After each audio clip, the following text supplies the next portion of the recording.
So, طيب. So, Kitab al-Tahara.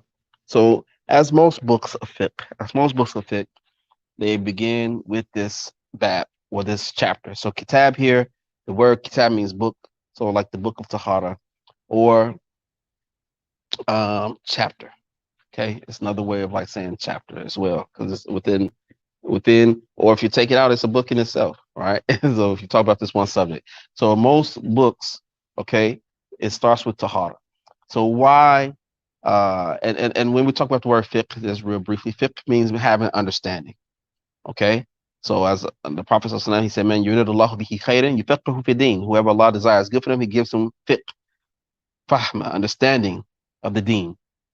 So we should understand our deen, our religion properly, and that goes even to aqidah, our beliefs. Okay, but so the things that we're doing, we believe that this is how they what should be done, right? This is how I should pray. This is how I should make wudu, right? I believe that if you don't make wudu like this, your wudu is what not accepted, and what that means your prayer is not accepted. This is my belief, my core belief, right? So they tie, So how do I understand properly? So first thing that is covered would be tahara, purification, right? Right. So purification or cleanliness, of course, is of different types. It's the first the cleanliness from shirk, right? But then we talk about the cleanliness of our body and also cleanliness of our place and our clothes and things of that nature, right? And so the first pillar in Islam is what? The Shahadatan. Ashhadu la ilaha illallah wa ashhadu Muhammad Rasulullah. Then after that is what? Salat. Aqim salat, to establish the prayer, right? So that being the most important thing. So whenever someone become Muslim after they've embraced Islam, first thing, even if it's a woman, whoever, I'm not telling them about hijab. All right, I'm gonna let y'all know. I'm not pushing hijab down their throats. No, I tell them about this. I let them understand, and I tell them this is important, right? And I and that you should do it. But after you've explained to them who Allah is, now they know why, right? So oftentimes after you've explained it, they're ready for hijab, right? Because you've let them know who Allah is, right? You let them know who Allah is, so that now they know this is what Allah has commanded. Okay, I know what I must do, right? So then, so the most important thing after that is what? Salat, prayer. Okay, so this is first thing you want to teach people after they embrace Islam, how to pray, right? Because this is something we have to do every single day, right? And especially as men, we have to pray 5 times a day, every day for all of our lives. There's no way out, right? Women have breaks, alhamdulillah, right? They have breaks. Okay, so when they're breaking, they still make dua. They're still Muslim. They still pray, but they don't what make the ritual prayer, right? So explain, and these are words we need to also be able to explain and talk to people the difference between our salat, which we say which is prayer, right? But we say this is the ritual prayer that you have to do certain things, say certain things, and then we say our other prayer, which we call like dua, right? You can say whatever you need to say to Allah. You can do it while driving, while working, while sitting, right? Just having that conversation with your creator, right? So explaining those things. So, but the salat is something being mandatory. You must do it, and there's conditions to it. So this is the biggest act of worship that we do all the time, right? Because fasting we don't do all the time. Giving zakat we don't do all the time. Making hajj we don't do all the time. But the salat is something that's daily in our lives, right? We do that every month, every week, every day. Um, so therefore, it's important to learn. So that's the first thing you want to teach people how to pray, right? And it's important that if we have the opportunity, that if we could sit with people individually to make sure they get it, inshallah, we're going to create some other videos for the prayers, inshallah, so they can, so we can also refer them back to our prayers, how to make prayer, inshallah. But that's the most important thing, learning how to pray, offer the salat. And some people, well, I don't understand Arabic. That's not important. This is something that you must do. You don't have to understand it. You just got to do it, right? And when you do it, work towards understanding what you're saying, right? Work towards it. But the most important right now is doing it. You meeting your obligation. You do what you've been commanded to do, and this is what is incumbent upon you, right? And because it's unfortunately that we've people who have been Muslim for decades, they're still praying in English. You can't recite Al-Fatiha in English because that's not the Al-Fatiha. All right. The Quran was revealed in Arabic. Right. So the Al-Fatiha, so when you read say Al-Fatiha, you talk, whose words are you using? Allah's words. When you recite in English, whose words are you really using? You see the difference? Whoever translated it to you. You know, I've had people come to try to argue with me about different translations. What does it matter? it don't matter. Let's learn Arabic. You know, which translation? What you and I come to find out the reason why they're arguing about it, which one they should be saying in the prayer. No, you you ain't supposed to be saying either one of them, right? So these are things, it may sound funny, but it is what it is, right? And so we have to um get to teach the people to learn the prayers in Arabic, and so those basic things, al-Fatiha, and then teach them another surah or something, something easy, right? What to say when you're in the bowing position, when you're raising back up, when you're in the sujood, when you're sitting, all that, the tashahhud, everything has to be Arabic, right? And and so people are not doing these things, right? So sometimes I've seen people come and pray, not sooner, right? I'm like, wait, hold on, you just less than a minute. How did you do that? What did you say? How? It's you couldn't have prayed. You couldn't have prayed, right? So and it's like because the things they're not saying, they're just doing the motions. That's it. They're not even saying anything. So, right? So we have to learn how to pray and the right wording, because the prayer it has a place above all other actions. Okay, well, where was the prayer revealed? Where was the prophet with? Huh? In Jannah. So the mandatory, the obligation for the salat was not revealed while he was on earth. Allah took him to the heavens. So this has a manzila, a place, a position above everything else, because Jannah is what above. It's the highest place. It's where we can be, right? And so Allah brought him sallallahu alaihi wasallam to the Jannah to reveal the obligation of the 5 daily prayers. Now, after he did what led the other Anbiya and Rasul in prayer, right? So the prayer has a very high value. Is one of the first things that will be questioned about in our grave, when we in our grave, right? And so if the prayer is good, then inshallah everything else should be fine. So the prayer rectifies our situations, right? And so so Allah has made this obligation upon us to help us. He's made an obligation upon us to help us, right? Do this. This is for your own good, right? It's for your own good. I'm trying to help you get to Jannah here, right? Right? So Allah, He loves us. Do this. This is going to help you, right? But think about it. Who who has children? You gonna tell your kids don't brush your teeth? Huh? You mad if you left that house? Go back in the house and brush your teeth. You mad at them, right? So these things, if they have some medication they supposed that the doctor said give to them, right? And we know that medication is supposed to help them. Did you take your medication? You're gonna make sure about that stuff, right? The salat is above all that. Anything that we want to make sure they go to school. We want all these things. Salat is above all that. Did you pray? Did you do this? That's most important. So the prescription that we need to help our children, to help our families, is the salat. Make sure that they have that. Make sure that's part of the routine in their life, because that is what's going to be their ticket to what? Salvation. That's going to be their ticket to salvation, right? So let them teach them the salat and keep building. We have to keep building our prayer, right? Because, um, often, oftentimes, we get the prayers, like especially if there's like a video or something that we may learn, because that's today. Back in the day, used to be like little pamphlets or something. It's still in those, there's still pamphlets around, but it just told us just the basics of the prayer. And we can't stay with the basics though, because we wonder like, why is prayer just seem like a routine to me, and it's getting boring, and it's getting, what I'm saying?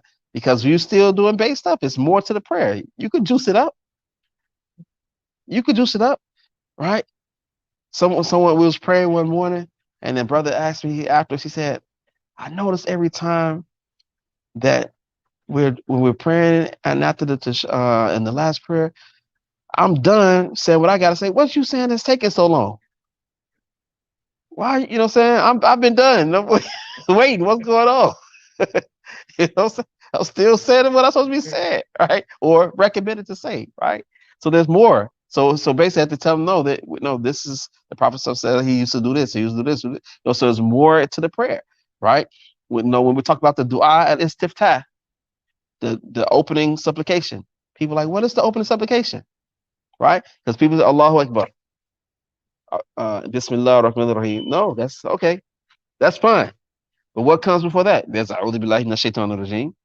Okay, there's a dua istiftah that the Prophet used to cite, right? So learning these opening dua, there's different ones to say, and then you say A'udhu Billahi Minash Shaitanir Rajim, then you say Bismillah ar-Rahim, then you recite Al-Fatiha, right? So so sometimes maybe say this dua, maybe you say this one, or maybe you say them all, or whatever you mix it up, right? And then after the Fatiha, you have surah. So the first surahs we learned, Falaq, wa Nas, Qul Huwallahu Ahad, the three smallest surahs, right? Some of us we still on those three surahs, right? So we gotta upgrade, right? Let's keep moving, right? So, but even like some like there's certain things that I recite. It's because my love for those surahs too, right? My love for them for certain reasons, and also the completeness in them and what they're saying, what they're talking about. So then do we know the meaning of those surahs that we recite, right? So because we should be reflecting upon them as well, because the salat is an interactive thing. It's an interactive thing, right? So did we know that the Prophet sallallahu alaihi wasallam, right? Because for example, we know like there's what's called the sujood tilawa, right? That when you hear the ayah that talk about prostrating, right? We know that's another interactive part that you could do, right? So you responding to that, right? But also there's questions. Allah put forth questions in the Quran, right? Do you ever answer those questions? Right? Do you say not yes? Do you say no? Do you say of course? Right? Uh, when Allah mentions His mercy and His rahmah, do you respond to that? You know what I mean? Right? Do you ask Allah for the mercy? Do you because there's du'a there inside the prayer. So much in the Quran. So if as we start to recite more, we could be more interactive with in our prayer with Allah subhanahu wa ta'ala, especially during the times when we're praying sunnah. So it won't be boring anymore. It's not just that routine anymore. Because now you're having a connection. So that's why it's also the part of number one, learning, memorizing more Quran, and number two, learning the Arabic language so that we understand it. Right? Because perhaps maybe we're being led by someone in prayer. So if they're praying, bam, you in it, you there, you feeling it, right? So it's not just, because you know, some people have beautiful voices. I'm one of those who don't, right? So like, man, I just be glad when he done, right? But if someone has a nice voice, you love to just listen because of the voice, but I don't understand what they're saying, but I know it's Quran, so mashallah, right? you just like the way it sounds. But just imagine if you also understood what that meant, you'll be in love. You'll be deeply in love with the Quran, because now you're hearing the words of your Rabb, of your Lord, of your Creator. You're understanding what Allah's talking to us. He's teaching us things. So that's why it's very important to strive to memorize more Quran, and on top of that, to understand it. That's why we should learn Arabic, so that we're able to understand it. Because Allah, I don't want to compare like that, but just give us some of our we know people rap and battle rap, right? Allah, he puts it on you, man. He puts it on people, seriously, with the statements and stuff like, whoa, you know, you feel like that at times, so like, whoa, did he did he just say that? Some verses, and wallahi, akhi, you try, like, when you read in the English, man, it don't have that flavor, but when you hear it in there, saying in Arabic, like, bam, it's like it hits you. It hits you different. So that's what is very important. Keep striving, keep learning. Don't don't give up the struggle of learning Arabic, inshallah. And learning more Quran. And so at least when you learn Quran, memorize it, at least know what it is, the basic. You know what I mean? And you'll have more benefit in the prayer, inshallah. Bismillah. So this is important. Right? So before the salah, as we will find in most kutub al-fiqh, most books of fiqh, is that it starts with kitab al-tahar, the book of purification, because this is a shart, a condition before of your prayer. All right. So it's like the miftah. It's the key to prayer. You can't get in the door without the key. So this is the entry right here. So you have to have purification. So this book, inshallah, is going to cover. Bidnillah, we're going to cover because we're going to continue bidnillah ta'ala afterwards. But inshallah, we'll be covering tahara, cleanliness, which incorporates the wudu, ghusl, right, and also other areas for the prayer, inshallah. So kitab al-tahara, tahara means what? Huh? Purification. Good. So also purification was or clean, right? At-tahara.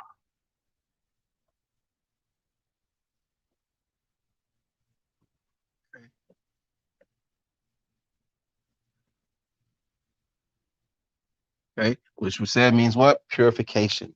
So this is the most important thing that we have to take because it's our key to our prayer. So when we talk about tahara, so the Sheikh rahimahullah, he began his book with anwa al miyah wa aqsamuha. Anwa al miyah wa aqsamuha. So the different types of water, the different types of water and their categories. Okay, he said al miyah التي يجوز التطهير بها 7 مياه. So he said the water that is permissible for us to purify ourselves with, there are what? 7, which means 7 types of water. 7 types. So he said ma'ul sama, wa ma'ul bahr, wa ma'al nahr, wa ma'al bi'r, wa ma'al ain, wa ma'al thalj, wa ma'al bar. So these 7 types of water, what are they? So number 1, he said ma'ul sama. So that's the water that comes from what? The skies, from the heavens, right? So the water is rainwater. Okay, rainwater. So if you gather rainwater, you could use it what? For your purification.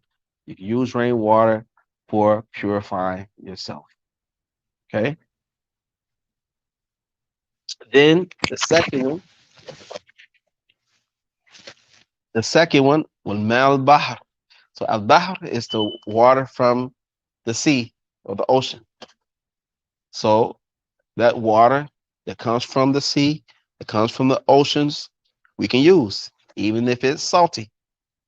Okay, but you can use it for for purification and cleaning. Well, ma'u nahr.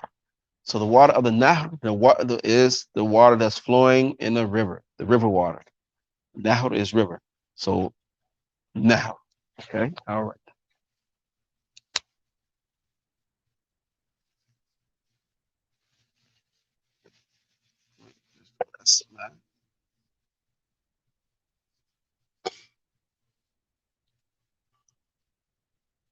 What we say the second al bahr?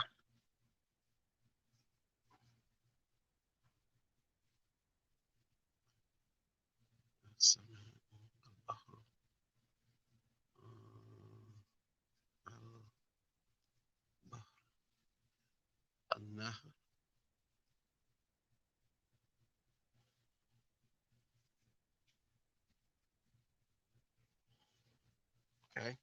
So as-sama.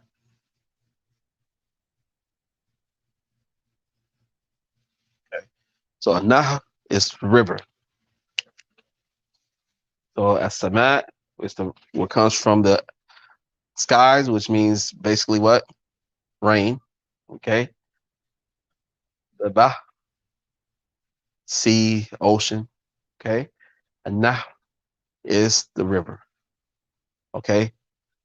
So like the Mississippi River, You can make wudu from it, right? The so rivers, okay? So al-ma'u bi'r,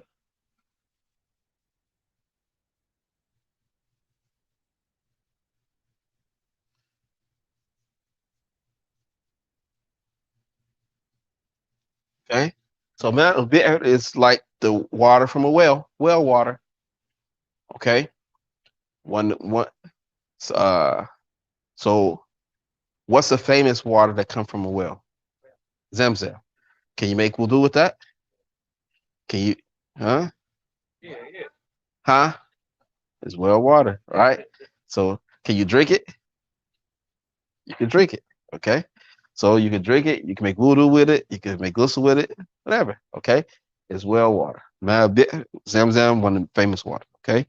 So number four, al ain.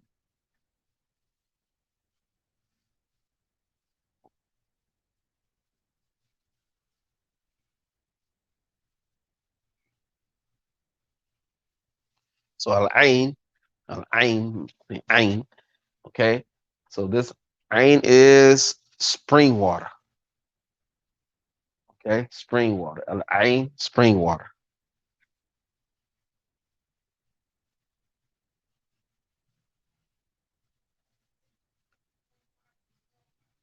The spring water, they're natural springs that come from earth. Well is like man contains it. Yeah, they be gushing out. Yeah, from what I know.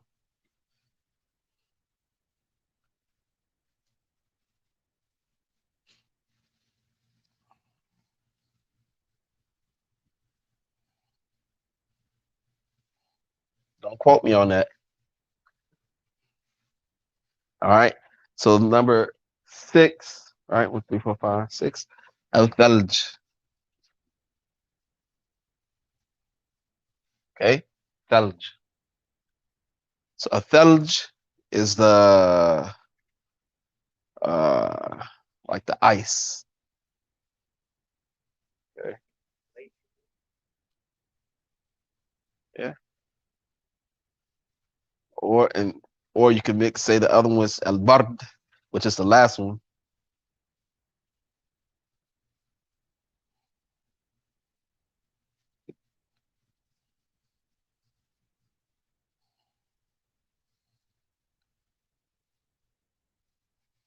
which would be also our snow. So a snow and ice, inshallah.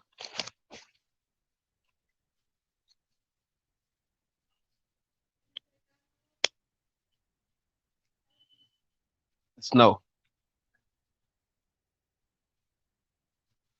or the thalj. The thalj is the snow. So the bard is like the one that come in the summer times. There you go. So you can use that too.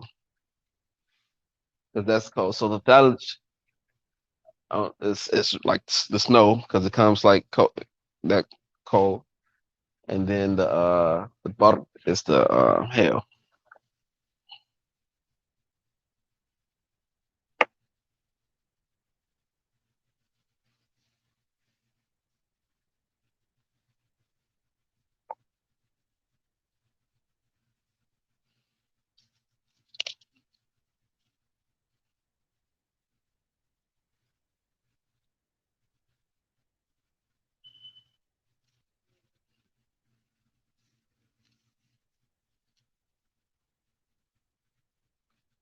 So, so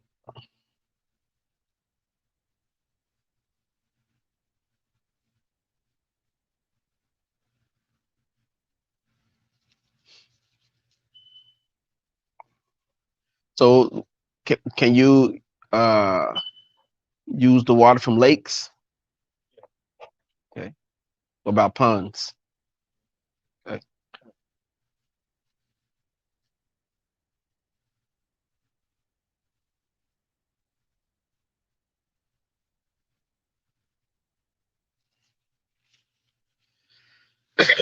طيب.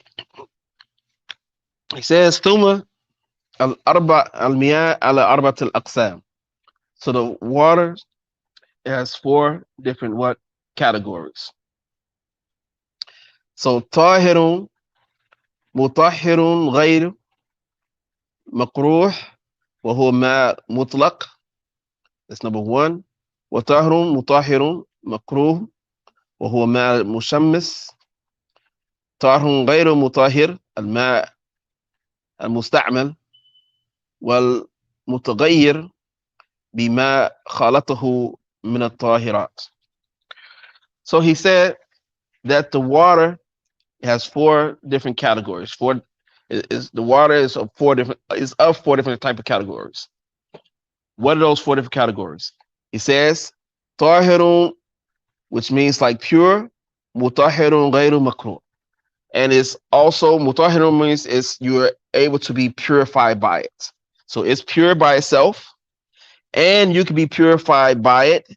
غير مكروه, and it's not disliked. Okay, it's not something that's detested or repugnant or offensive to you, right? And the reason why I use this word repugnant or offensive because of the next one I'm gonna explain, right? So tahir in itself, mutahirun, and you can do what? Purify with it. Pay attention to the word again. Tahirun, which means like pure, and it is mutahhir, meaning you could purify with it. And it's غير مكروه. This is not disliked. وهو ماء مطلق, and this is just plain water. Okay, and that could be from any of those sources that we just what mentioned. Okay, that's number one. That's one way the water could be. Okay, number two, pay attention. It is طاهر مطهر مكروه. Okay, so this water, it is pure, طاهر مطهر, purifying. You can purify with it, but it says it is makruh, meaning who knows what makruh means? Because the first one I said غير makruh, this one saying it is makruh. You've heard the word before, makruh. When we talk about halal, haram, ubat, huh? No, the word makruh itself. All right, I got you. When I say this is halal, this is haram, this is recommended, this is liked, this is disliked. Okay, all right. So makruh, people say this, it means like disliked. Okay, when we talk about our legal system, it's either permissible, mubah, or halal. Okay, it is mustahab or mandub, meaning it's liked, recommended, or it's fard or wajib, obligatory. And then again, if we go back to the middle, which is the halal, mubah, okay, then you have what's called makruh, and then haram. So haram means what? It's prohibited. Makruh means what? It's okay, but it's what?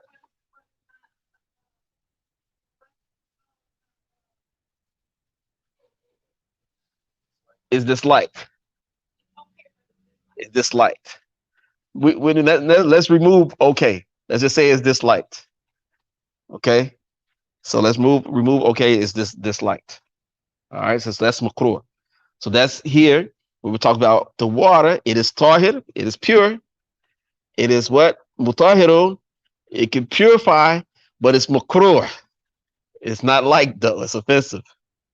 Okay, which is the opposite of the other one that is pure. You can purify, and it's nice. It's okay. Okay, this one is what? Offensive. Okay.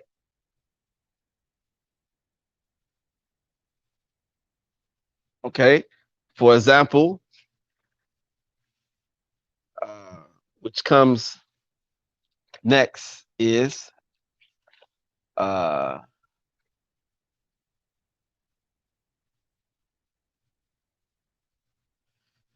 which is tahirun غير مطهر. So no, I'm sorry. Sorry, I didn't finish. So I said tahirun, mutahirun, makruhun. So this water that we're talking about here, that is, for example, al-ma mushammas. Okay. So what does shams mean? Sun. So what happens to some water that's maybe in a spot in a place, and then it's heated up, huh? No, not that total heated up. Just sitting outside from the sun. What happens? For example, right now it's summertime, right? And then people make little pools, right? Right? And it starts to have a smell, and right, because it's just sitting, right, and it's exposed to different stuff, and it's just, right, but it's still water. Okay, so still water. So this water that's affected by the sun in this way, right? Because if it was cool, it wouldn't do that. But from the heat, and it's been sitting there, and probably because of the contamination of the other things, right? Because people might have got in it, or so it starts to you know play it. So the number three, tahirun ghayru mutahhir, the water that is pure, but you can't purify with it. Tahirun is pure, ghayru mutahhir, it is not pure. I mean, it's not used to purify. You can't purify with it, and this is al-mal musta'mal. So this will be water that has been what used. Okay. Yes. So if I use the water, then for purifying myself, then you can't. Right. All right. So you can't say, "Oh, let me get the barakah from the sheikh." Astaghfirullah. There's people like this, right? The barakah is with the Rasul, right? The people used to follow the Rasul to get, different things from him, right? and you have people, unfortunately, they still do this with the extremists, you know. Check, let me get your bath water. So what? Stop for a lot. It's unfortunately, and I only say this because I've heard these things, man. It's weird. All right. So the number four, ومتغير بما خلطه من الطاهرين. So water that is al-mutaghayyir, meaning it has changed because of what khalatahu, what was mixed with it, even if the thing that it was mixed with it was pure. Okay, so these four. So these four, let's repeat them again. Number one, so the word tahir means it's pure. Mutatahirun, meaning you can purify with it. Ghayru makruh, not disliked, not offensive to you. Not offensive. That's number one. Tahirun, mutatahir is pure, and you can purify with it. Ghayru makruh, and it's not offensive to you.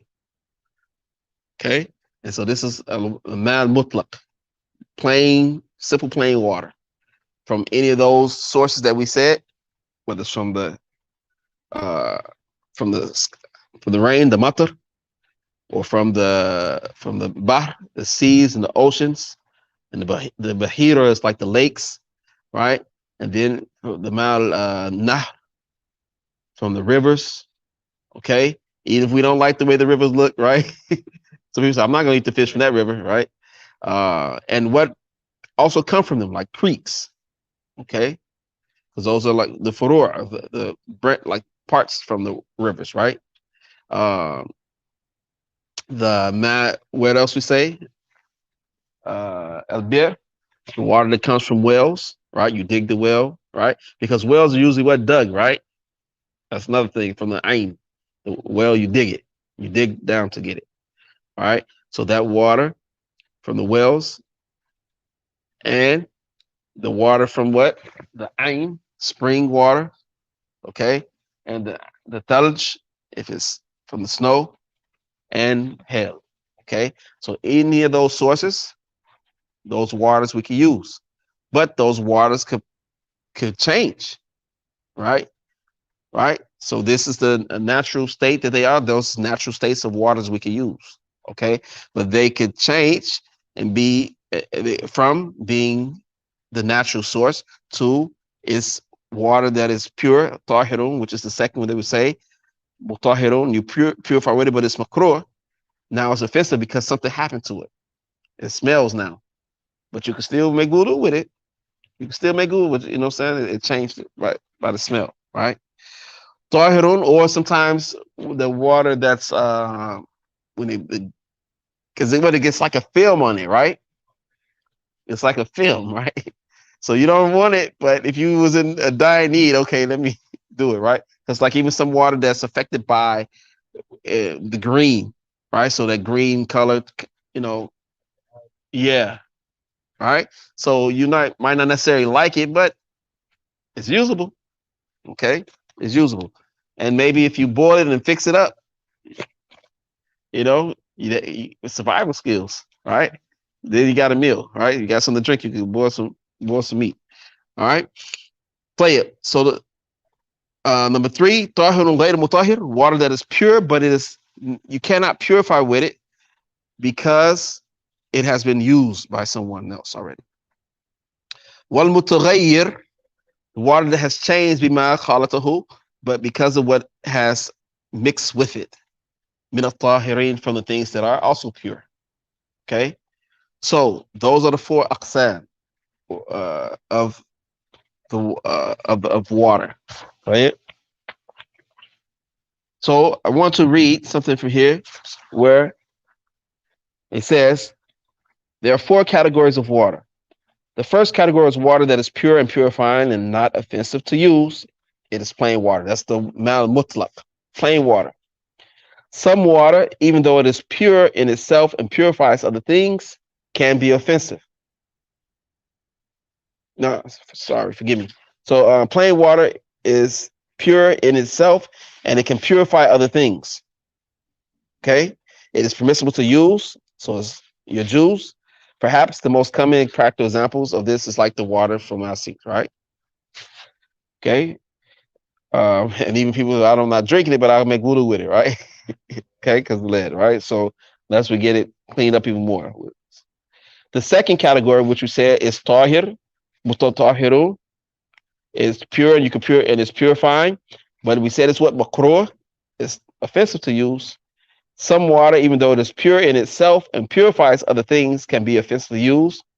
An example of this is water that is irradiated by the sun, the mushammas. So such water is offensive to use in the body or in cooking when certain conditions occur. These conditions are unlikely, however, unless you are located near the equator and the water is heated in a metallic container. So he said, Imam Shafi'i considered such water to be offensive since physicians thought that metal would interact with the water, rendering it harmful to the body. The physicians considered gold and silver contaminants to be an exception. Gold and silver containers to be an exception since they are inert. Imam An-Nawawi's preference is that such water is never offensive simply by being irradiated by the sun. Offensive water also includes water that is extremely hot or cold in his view. So with the water that's extremely cold, we could, if we have the ability, we could heat it. If it's extremely hot, we can try to let it cool down. So, but if it starts to change with the smell, then you might not like that one. So the third category is water that is pure. It said tahir, yet ghayr mutahhir. It's not purifying. So it is water that has been used, right? For example, if a person made ghusl, right? So or has been changed, which is the last one that was, or has been changed by pure substance that has mixed with it. So change by pure substance happens when we add something to the water that changes its characteristics. Okay. So if we change the water so much that we no longer call it water or call it just water, but would instead call it something else like salty water or yellow water, then Such water remains pure in itself, but cannot be used to purify other things. So the characteristics that we consider here are its taste, color, and smell. Water would remain plain water if the change was negligible, such that we would still refer to it as simple water. A few grains of sugar dropped into a cup of plain water would not remove it from being within the category of pure and purifying, but a few sugar cubes will. Similarly, the fluoride added to tap water does not change its color, taste, or smell. However, chlorine in a swimming pool does change the water smell and taste. Yeah. However, uh, so water would be unsuitable. This type of water would be unsuitable for ablution or the purification or the purificatory shower. So in this case, some people may say, "Well, I jumped in the swimming pool." All right, but the swimming pool had so much chlorine in it that it what made it different. Right, so it's not the same. So the fourth category is water that is impure, and there may be some differences because people will still say it's water because if we go back to what it say that you just call it water, right? It's not so heavily that we call it tea now or Gatorade or or something else, right? Or we call it salt water. We're still calling it water, but we know about effects because the smell of it. You can smell the chlorine, right? So if it's that level, then okay, let's go back to it's reached the level of changing the smell and taste. So now it's not usable for that anymore because we've added something to it to change it. It didn't. So it's not like the mushams where the sun, which is something that naturally did it, but we added something to it to change it. Understand the difference? Okay. Uh, so these are all just situations, we live in these situations, right? For at least in these. So, because someone, well, I just made good, so I just got the pool, right? Right? But did you say, did you make intention? Nope. All right, you didn't make good, so right. So, right, because even what they tell you, take a bath after you get out the pool, right? All right, you have to take a bath even after you get out the pool. All right, play it. So the fourth category is water that is what, huh? Impure. It is impure.